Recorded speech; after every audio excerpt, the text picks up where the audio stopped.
Hey, what's going on? Luke here, and we're here to do my predictions for round 5 of the 2021 NRL season. We're doing my tips and predictions, that's probably the better way to put it. I usually do them on Thursdays, but today I thought I'd switch it up, try it out on a Wednesday.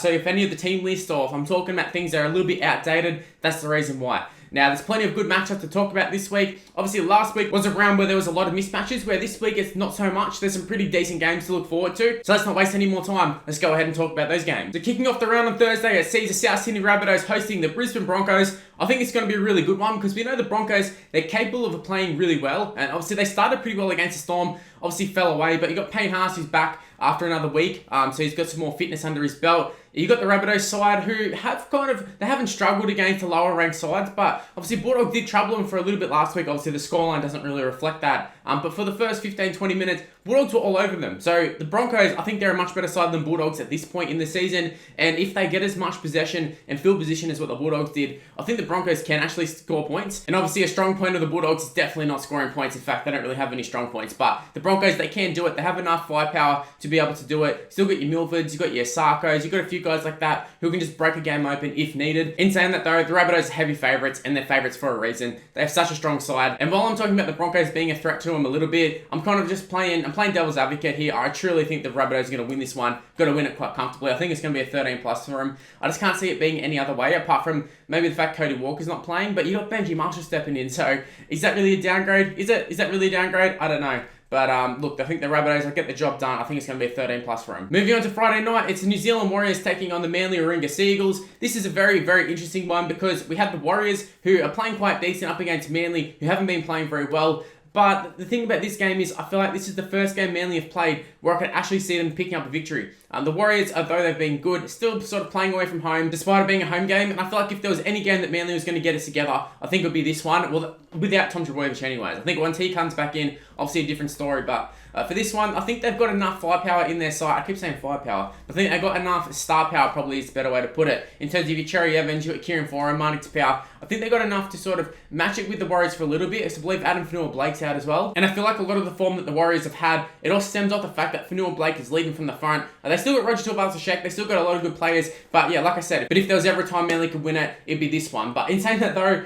I don't think they're going to win this one. I'm actually going to be tipping the Warriors. I think they'll just have a little bit too much. I think your Roger Tuivasa-Shecks and that would be able to get them over the line because the Warriors, their actual star players are stepping up, whereas Manly, they're not doing so. So I'm thinking the Warriors are going to win this one. I think it's going to be a tight game. I think it's going to be a good game. But I'm going to go the Warriors 1-12. Now we're moving on to what I think is a match of the round. It's the Penrith Panthers taking on the Canberra Raiders. This is going to be a really, really good clash. We have two teams who I think this could be a grand final match. This really could be a grand final match. We have the Raiders coming off a great win against the Titans last week. Penrith obviously undefeated this season, been playing really, really well. Whether it's without Cleary or without other players, everybody just seemed to step up in this side. I got the addition of Matt Burton into the side, just adding another element to that centre position. He's got a little kicking game.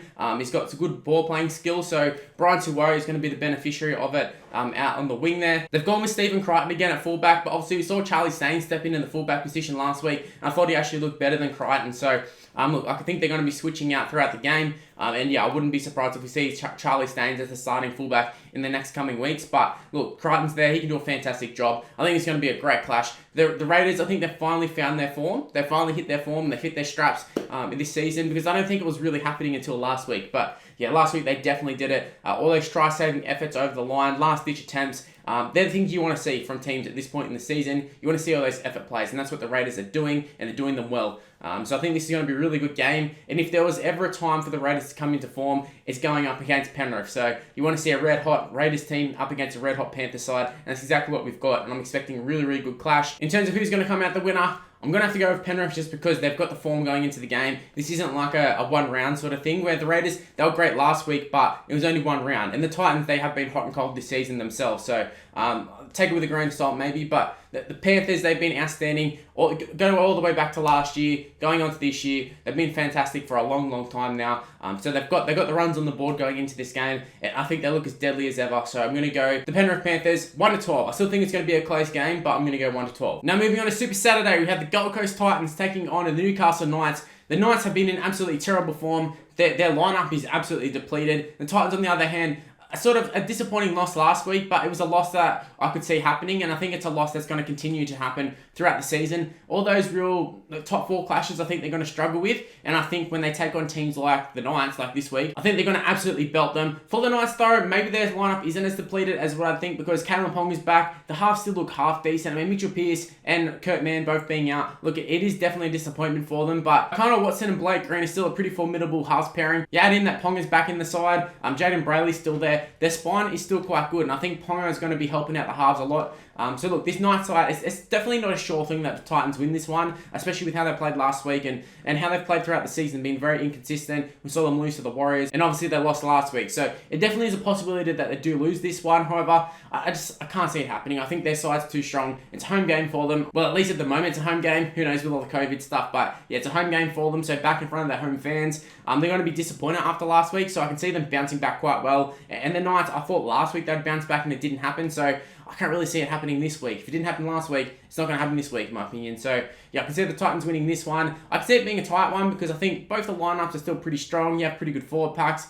But at the end of the day, I think the Titans are going to win this one. They have a little bit too much strength up front. I think the forwards are going to get them home. I think your Fafita and Big Tino, I think they'll be able to do it. Then you add in the Brimson at the back. I think it's going to be a really good game regardless. But I think the Titans are going to win this one 1-12. Now moving on to the second game of Super Saturday. It's the Canterbury-Bankstown Bulldogs taking on the Melbourne Storm. This is a game that I will be attending. My first Bulldogs game since last year before, had to be year before. I watched the Dragons towel them up, so hopefully that's not a bad omen. If the Dragons are tallying up the Bulldogs, what are the Storm going to do? I could be in for a very disappointing afternoon, and I most likely will be. The Storm been pretty good this season, haven't been exactly consistent compared to previous years, but when they've been on, they've been on. They've put an absolute hiding on teams, and they did it to the Broncos last week. The Broncos gave it to the Bulldogs, so if Melbourne are doing it to the Broncos, in theory, Storm should absolutely crush the Bulldogs. But we do see a very different side for the Bulldogs this week. Luke Thompson returns, as does Dallin Tenny-Zelezniak. We've got a different halves pairing. Avarillo's back in. The whole backline's reshuffled. So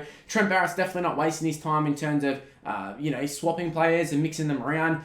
You have guys like Des Hasler who just pick and stick regardless of how people are playing, whereas Trent Barrett has shown he's not afraid to switch things up. So I don't know if that's a good or bad thing, but we're going to find out this week if the Bulldogs have it in them to at least compete. Look, if they can go out and not get flogged, I'll be happy. In fact, I'll be extremely happy. If they can score a point, that's all I want. I want them to just score a point. I've even done a video coming up probably tomorrow or day after. I think a day after, actually, probably on Friday. But I've done a video on Rugby League Live 4. If I can just score a point in Rugby League Live 4 with the Bulldogs, I'll win. That's pretty much it. So I think that's what it says about the Bulldogs at the moment. And with the Storm, you don't really need to talk about the Storm. The Storm are the Storm. They're just so freaking good. And when they're on form, there's literally no stopping them. Like, I think you could put the best team on the park for any other side, and if the Storm play to the best of their ability, they're going to get the win. So I think even if the Storm play about a 6 out of 10, I think they win against the Bulldogs quite comfortably. But I don't know, we've seen weird things happen in footy, so who knows, but for this one, I think I'm going to have to go the Storm 13+. Now moving on to the final game of Super Saturdays, the Sydney Roosters taking on the Cronulla Sutherland Sharks. Now this one I think has the potential to be a really, really good game.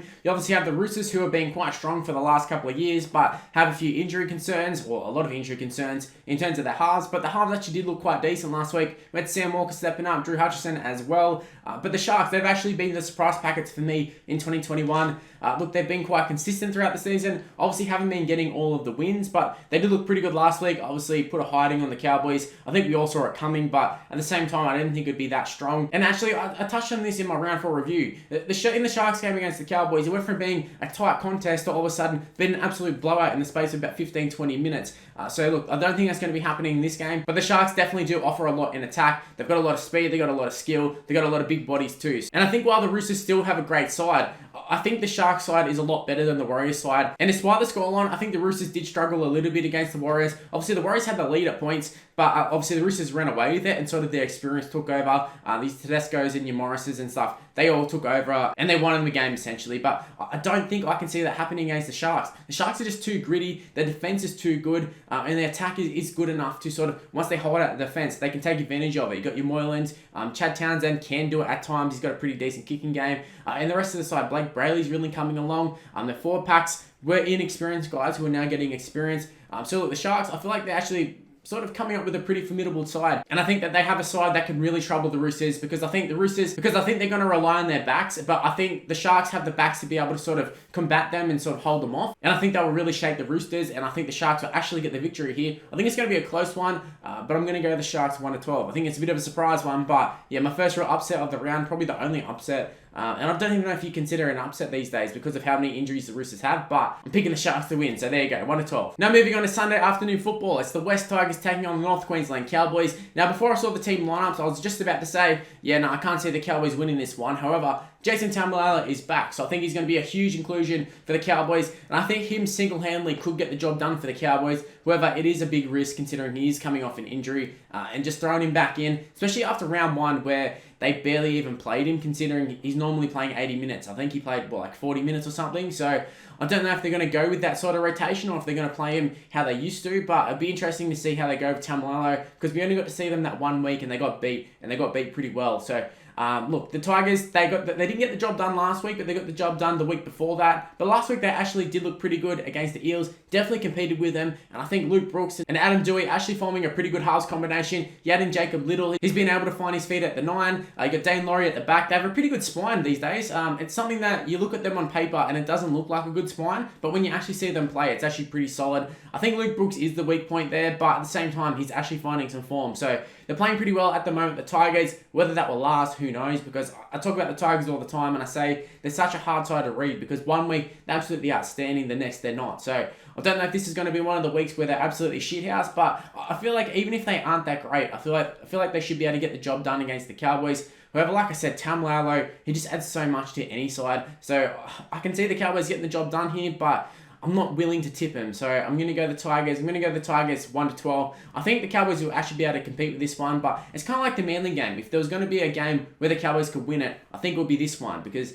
even though they're not in great form, I feel like this is a potential game that they could win. Now moving on to the final game of the round, it's the Parramatta Eels taking on the St. George Illawarra Dragons. We have the Dragons who are on a 3-game win streak, taking on the Eels who haven't even lost a game this year, and have played some pretty good competition. Now for the Dragons, they've played probably the worst teams in the comp, and they've got the job done, whereas the Eels, they've actually played some really, really good competition. So at least we know that we know what the Eels are capable of. We know that they're a good side. We know they're a very good side, probably better than a good side. I don't know why I keep saying good. Whereas the Dragons, they've showed some form, but they've showed some form against some pretty bad sides. When they took on the Sharks, who are a pretty similar sort of side to the Eels, probably just a shittier version of the Eels, to be honest with you. But when they took on them, they got beat. So now they're taking on the Eels. I don't know if this is going to be a reality check for the Dragons. Maybe it's the reality check that they need, because I feel like the fans and everybody, even me, I'm starting to get excited about the Dragons. You see them play, you see them get the job done, defending well, attacking pretty well, just getting wins, which is something that I wasn't expecting in 2021. But Anthony Griffin seemed to have turned this team around, and the players seem to be playing for the coach, which is what I think they weren't doing for Paul McGregor. But look, Ben Hunt's not playing this week. I think he is the key to their side. He's their captain. He really stepped up. And although they got the win last week, it was under sort of not controversial circumstances, but it was under circumstances that weren't great for the Knights. Obviously, a lot of injuries. So I feel like it was just a matter of time for the Dragons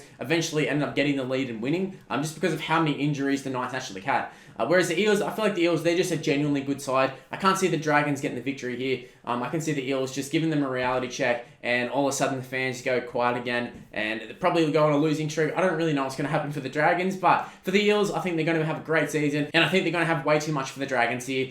Their whole team in general is playing quite well, but you got Madison coming back in this week. I mean, Niakore's been a find in the back line. They just have a strong team all over. The halves are absolutely killing it. Gutherson's killing it. Reid Marnie is leading the Dally M's. Just shows how good the Eels are playing, that everybody is contributing and everybody's contributing well. There's no real standout. Everybody's just playing quite well. I just can't see it being a good afternoon for the Dragons. So for me, I think this one is going to be an Eels victory, and I'm going to go 13+. Anyways, those are my tips and predictions for round 5. Leave in the comment section below. Who do you think is going to win? Is there anyone that I've missed, or any game that I haven't really talked about as much, or a game that you think I'm completely wrong about? Because I feel like looking at all these games, I feel like pretty on the money here. I can't see too many going wrong. But yeah, leave in the comment section below if you agree, disagree, anything like that. Also, make sure you go ahead and give this video a like if you did happen to enjoy it, because this is where I'm ending it. So go ahead, leave a like, subscribe to the channel if you're new around here, turn on the notification bell, let you be notified immediately that I've uploaded.